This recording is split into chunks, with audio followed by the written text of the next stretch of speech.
Wel, Hugh Thomas, ti'n benneth yr elusen yma yng Nghymru mewn blwyddyn fawr I gymorth Cristnogol. Ydy, blwyddyn fawr. Pen blwydd ni'n 70 mlynedd, felly cyfle I adlewyrchu ar y 70au diwetha, beth sydd wedi cael ei gyflawni. Rhoi diolch i'n cefnogwyr ni yn ystod am eu cefnogaeth nhw, ac wrth gwrs edrych yn dyfodol y gwaith sydd eto I gyflawni. A beth am y dechreuadau? Sut sefydlwyd cymorth Cristnogol?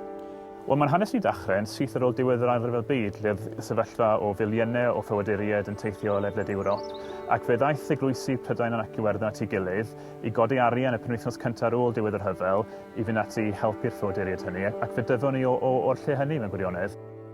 A dyn ni'n ystyried cymorth Cristnogol fel elusen dyngarol sy'n gwneud daioni mawr mewn gwledydd tlawd ar draws y byd, ond a dyna'r oll i'r elusen? Wel, mae'r gwaith datblygu yn holl bwysig wrth gwrs, ond mae'r gwaith ni'n llawer ehangach na hynny. Yn y wlad yma, ni'n ymgyrchu ar newid hinsawdd, ar degwch trethu, ar gydroddoldeb rhyw.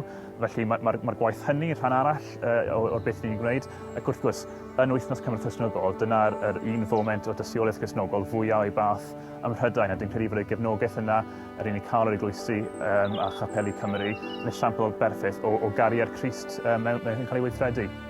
Ac wrth gwrs, egwyddorion Cristnogol oedd craidd yr elusen ar y ddechreuad. Ydy hynny dal yn bwysig leni? Yn holl bwysig. Ni wedi gweithio gyda pobl o bob cred a nid un cred, ond mae'r hyn sy'n gyrru ni, y cred yn Crist a cred yn chariad Crist, yn holl bwysig I pam rydyn ni'n mynd allan ac yn gwneud y gwaith yna yn lle cyntaf. A dwi'n credu bod ni'n bwysig iawn I gofio bod ni wedi cael ein creu yn ffurfio gan eglwysu Prydain ac Iwerddon ac yn bod ni'n gweithio ar eu rhan nhw, ac mae'r cysylltiad yna dwi'n credu'n holl bwysig. Bob blwyddyn ych chi'n cynnal apel arbennig. Beth yw'r canolbwynt tro yma? Wel, ar hyn o bryd ni apel Nadolig sy'n plai redeg tan ddiwedd mis Ionawr. Apel sy'n canolbwyntio ar iechyd y fam a'r plentyn yn Nigeria, codi arian i'w brechu nhw. Ac mae'r apel yma'n cael ei gefnogi gan Lywodraeth Prydain. Felly, am bob pint rydyn ni'n godi fel elusen, bydd hynny'n cael ei ddyblu gan y Llywodraeth. Felly, mae'n amser gwych I gefnogi'n elusen ni.